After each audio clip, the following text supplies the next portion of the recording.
He was on auto now, his mind too numb to lead the way. That would change. The head games were about to start. He could already envision the boots coming for him. Stone was listening for the knock on the door. It came as he was dressing. "Hey, man, you ready?" called the voice. It shot through the thin plywood door like a cat's paw into a mouse hole. In answer, Stone smacked one hand hard against the ragged plank floor as he slipped on his shoes, shrugged into a frayed coat, tugged a John Deere cap low over his head, and put on his thick glasses. He ran a hand over the bristly gray beard he'd grown over the past 6 months, then opened the door and nodded at the short, squat man facing him.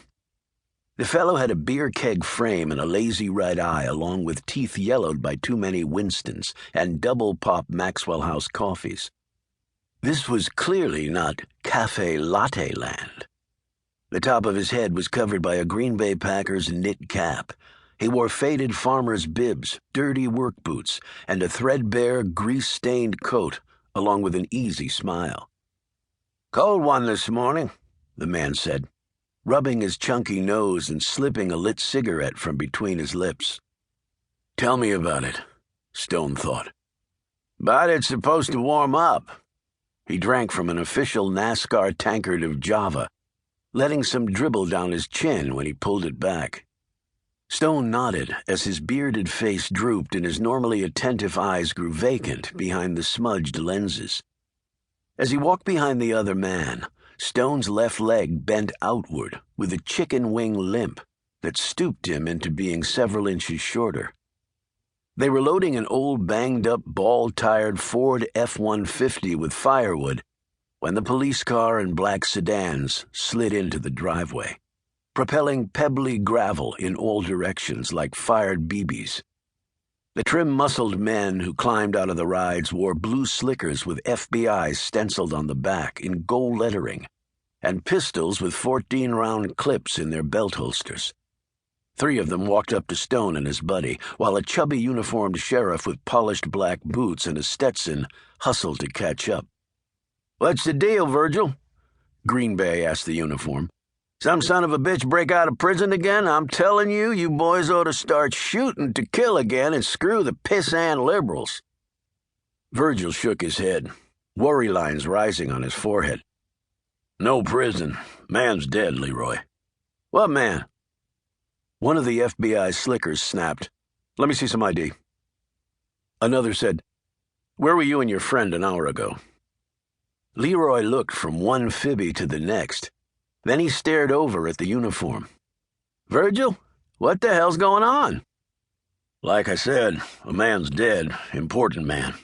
His name's—" With a slash of his hand, a slicker caught him off. "ID, now."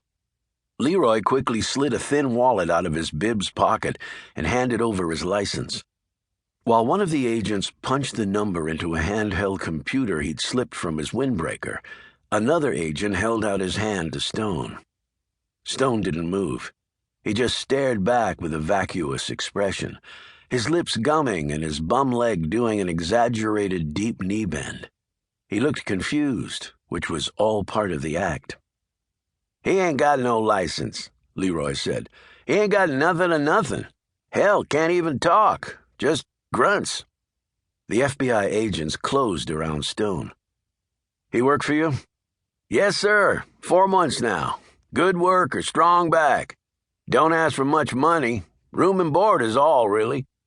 But he got a bad leg and not too much upstairs. He's mostly what you call unemployable." The agents looked down at the protruding angle of Stone's leg, then back up at his bespectacled face and bushy beard. One of them asked, "What's your name?" Stone grunted and made several jerky motions with his hand, like he was showing off a bastardized martial art for the federal men.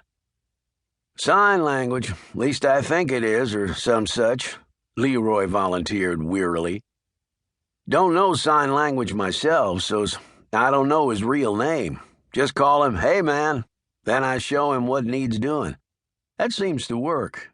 It ain't like we're doing heart surgery up here, just throwing shit in a truck mostly."